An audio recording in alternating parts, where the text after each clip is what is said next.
we have some amazing Messianic prophecy here in First Nephi, where he sees and talks about the ministry of the Messiah and the ordinances of the gospel. And this is I've had some friends who were like non-denominational that read some of the Book of Mormon, and this was like a mind blower to them, because in the Old Testament you don't see this level of clarity about how Old Testament prophets truly understood the gospel of Christ. It's the Old Testament is all just through the lens of the law of Moses, the rabbinic law of Moses that the Pharisees were practicing, like that lens. And then where we do see like Messianic prophecy in Isaiah, it was just written in a way that's really difficult to understand. So you really have to already have that spirit of Christ to truly get out of it what's being taught.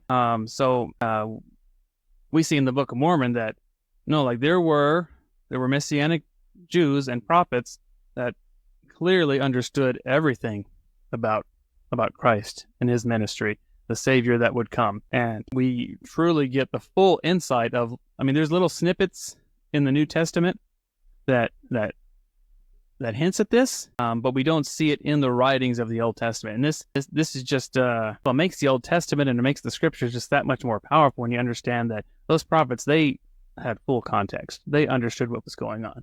I wanted to share. Do you have anything you wanted to? No, go ahead. I wanted to share just a couple of those New Testament Scriptures real quick. The first one is in 1 Corinthians chapter 10. It just logged me out, so I lost all my highlights. But so this is Paul talking. I would not that ye should be ignorant, how that all our fathers were under the cloud and passed through the sea. All were baptized unto Moses in the cloud and in the sea. So Paul clearly teaching here, don't be ignorant of the fact that the house of Israel anciently clearly had the gospel and understood it. Right? They were baptized unto Moses in the cloud and the sea. Right? We have the Spirit and water. So clearly Paul is teaching that the ordinances that John the Baptist and Christ restored to the earth, that's not the first time they were taught. Moses had the priesthood. He had Melchizedek priesthood. Moses had the ordinances of the gospel. And the house of Israel under Moses, they received those ordinances. They received the gospel.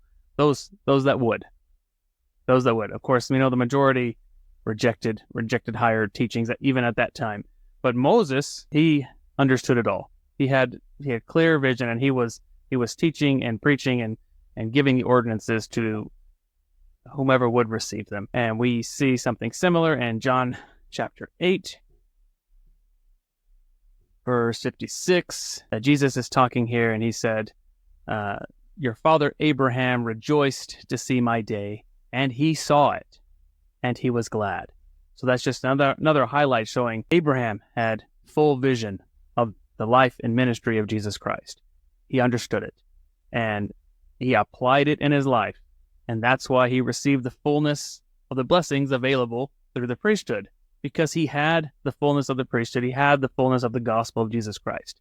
So in the Book of Mormon, it just becomes very clear that since Adam, the prophets had the gospel. Right? This is not new today. This is not new, right, from when Jesus was on the earth. This is the gospel of Jesus Christ was always the plan, is always the plan, will always be the plan. And that's just incredible insight that we get from the Book of Mormon. That's one of the reasons it contains the fullness of the gospel, because it puts the atonement of Christ, the life and ministry of Jesus Christ in the forefront through all generations of time. Thank you for watching. If you found this content spiritually enlightening, please like, comment, and subscribe. Like the gospel, these little things make all the difference, and it helps the algorithm push out better content for everyone to enjoy on YouTube.